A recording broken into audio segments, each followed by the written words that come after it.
Donc moi, ma préoccupation, par rapport à ce que j'ai pu observer dans les différentes qualités de terre de mon exploitation, ça a été de capitaliser sur l'investissement et l'engagement de l'amélioration de mes sols. Pourquoi?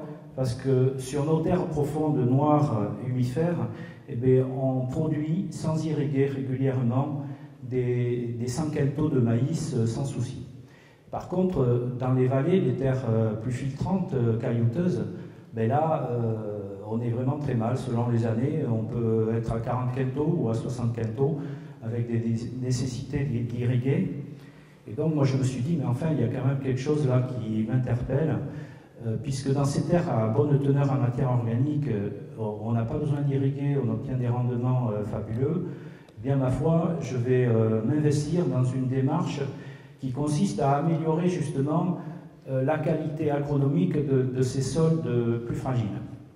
Et on se rend compte que l'humus stable, la lignine, le bois sont des constituants fondamentaux de l'activité biologique du sol. Je ne savais pas comment faire la passerelle entre toi et Christian, mais il n'y a pas que les collégiens qui mangent, le sol mange tous les jours aussi. Oui, c'est-à-dire que dès que vous avez un être vivant, vous devez respecter une règle. La règle de durabilité, elle est très simple. Le gîte et le couvert, je dois manger tous les jours pour être vivant et je dois avoir une maison en bon état pour continuer mon travail. Et évidemment, ce qu'on doit y trouver essentiellement, c'est une alimentation qui soit équilibrée, saine et goûteuse. Je pense qu'une des questions qu'on doit creuser un petit peu dans un établissement scolaire, c'est la question du plaisir et de la joie qu'on doit trouver, non seulement dans les apprentissages, dans ce qui se passe dans la salle de classe, mais également dans les différents temps de la journée. Et ce temps-là est un temps important qui doit être réfléchi aussi par rapport au goût et au plaisir qu'on doit y trouver. Donc, voilà, un petit peu ce qu'on doit essayer de réfléchir ensemble, parce qu'on ne réfléchit pas tout seul. Un agriculteur dans un système conventionnel qui commence à couvrir le sol, il a un potentiel limité à 100 quintaux si on prend la référence dans ce cas-là pour du maïs. Le deuxième agriculteur qui a déjà commencé à changer ses pratiques et qui couvre le sol toute l'année, il a 100 quintaux plus les retours de résidus, la matière organique en permanence. Et finalement, il va passer à un système avec élevage aujourd'hui. On a toujours 100 quintaux de potentiel et qui est récolté dans les enquêtes, avec 8 tonnes de matière sèche qui nourrit un troupeau. Et donc là, on commence à voir qu'un élevage pourrait être un sous-produit d'une culture céréalière, et non pas l'inverse comme c'est aujourd'hui. Du côté de l'agence de l'eau, pour nous au niveau technique, c'est une opportunité. Ces constats au niveau des avantages que l'agroforesterie et les couverts végétaux peuvent apporter. Et notre rôle au jour d'aujourd'hui, c'est, en tout cas, sur ces constats-là, on peut promouvoir ces techniques de production qui respectent la vie des sols, qui s'appuient sur une approche globale des systèmes d'exploitation. Tout ça pour, en fait, développer des synergies répondant aux intérêts communs des acteurs locaux, notamment par le développement de filières, et en bénéficiant du travail que vous faites tout un chacun depuis quelques temps, notamment je pense aux agriculteurs qui font ça depuis quelques années chez eux, puis qui ont des résultats, des données intéressantes. Donc effectivement, bénéficier de réseaux techniques organisés qui gèrent et génèrent de la donnée depuis plusieurs années. Et tout ça pour répondre durablement aux enjeux du bassin ainsi qu'à la réglementation. Une trame arborée, c'est évidemment une dispersion de l'arbre dans les paysages et pas simplement la conservation de forêt à un endroit et de l'agriculture à un autre. C'est tout l'enjeu de l'agroforesterie, c'est de réconcilier l'arbre et la culture. Aujourd'hui, les arguments des forestiers, des agriculteurs tendent à dire que voilà, on va être capable de produire un maximum sur chaque unité de surface. Tout l'enjeu de l'agroforesterie est de montrer, et on peut le montrer aujourd'hui avec les travaux de la recherche, qu'on produit plus en associant les deux, et qu'évidemment, il y a une complémentarité entre tous les systèmes. Alors, pour vous donner une ordre de prix, quand moi je charge du bois, comme je vous disais, dans un camion, si le chantier s'est bien passé, c'est-à-dire les conditions de débardage, on ne nous a pas envoyé dans un marais ou des choses comme ça, parce que c'est déjà arrivé. Hein. J'ai refusé des chantiers, je leur ai dit, attendez, moi c'est un tracteur, c'est pas une gondole, hein, donc je peux pas aller non plus n'importe où. Et on arrive à sortir du bois, je dirais, à moins de 20 € le mètre cube chargé dans le camion. À 20 €, il y a un prix à la tonne au bout. Tout dépend de l'essence de bois avec lequel on travaille. Pendant 50 ans, on a fait brûler des milliers de tonnes de peupliers tous les ans.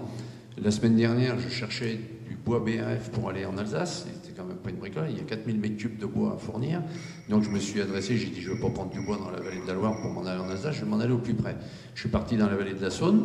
Je suis tombé sur un groupement forestier que je connais. Il y avait déjà 25 hectares de têtes de peupliers qui étaient partis en fumée. Et les 35 hectares qui restent, ben, ils vont y mettre le feu cette semaine. Donc je suis arrivé trop tard.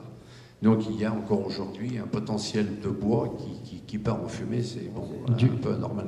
Du dialogue, de la démonstration, de la présence sur le territoire, c'est vrai que c'est un peu nécessaire. Enfin, on en parlera probablement avec Ludovic Germa cet après-midi. Il y a encore beaucoup de bois, même s'il faut en laisser, hein, soyons clairs, mais je crois qu'on est un peu raisonnable aujourd'hui.